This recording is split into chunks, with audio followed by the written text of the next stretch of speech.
Then magpapatuloy ang Isya hanggang sa kalagitnaan ng gabi. Pinakamahabang sala, Isya. At ang pinakamainam sa lahat ng sala, inaagahan natin. Tiktot, lahat ng sala, ang pinakamainam na oras niya, inaagahan natin. Pagpasok niya, magsala ka na agad. Maliban lang sa Isya. Kasi nga, mahaba oras niya, di ba? Pinakamainam na oras ng Isya, ipagpapaliban. Sabi ng Propeta sallallahu alaihi wasallam, kung hindi lang ako natatakot na mahihirapan na, kung hindi lang ang propeta, sabi niya, natatakot na baka mahirapan ng umma, tayo yung pangkalahatan. Nagsimula sa mga sahaba, ipagpapaliban ko ang Isya sa oras niya. Pero nakita niya mga sahaba, nung pinagpaliban niya, nandun na yung umihilik na, nandun na yung inaantok na, nandun na yung natutulog na sa masjid.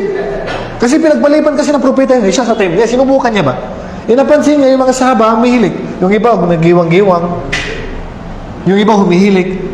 Pero, ito yung dalil na hindi nakakasira ng wudu ang pagtulog. Kasi after na pagdating ng propeta, itatayo ng sala, yung mga umihilik, yung mga natutulog na, nagsasala na diretso. Diretso na sala. Hindi sila inutusan ng propeta maghudo.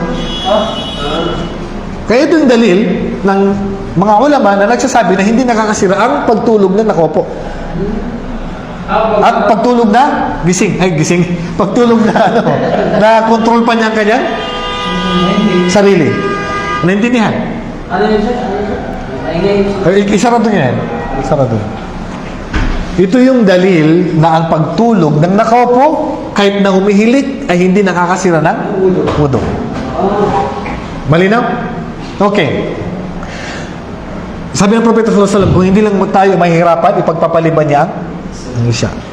Pero dahil mahirap nga, marami pa tayong trabaho, marami pang gagawin kinabukasan, agahan natin. Pero kung magkakasundo lang sa masjid, imam at ma'mum, okay, magsasala tayo, instead alas 7 ang Isya, gawin natin alas 8, alas 9, yun yung mainam.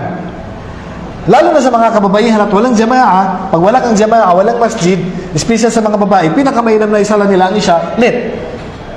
Ito, pwedeng i-apply ng mga babae ito sa sarili nila. Kasi sa lalaki, mahirap i-apply, kaya may jamaa ka. Sa masjid, sa babae, walang jamaa, pwede siya magsala ng Isya, 9 na, 10 na, 11 na, 12 na, especially mga kasambahay na nagtatrabaho, pwede sila magsala ng Isya, mamaya na. At abdal sa kanila, pinakamainam sa kanila yon. At pinaka-advisable sa mga babae na yan, na wala namang jamaa, mamaya ka na magsala. Yun ang pinakamainam na oras ng Isya na yan. Na inirekomenda ng Propeta sallallahu alaihi wasallam kung hindi lang tayo mahihirapan. Okay? Then, susunod na sala, after Isya, Maghrib.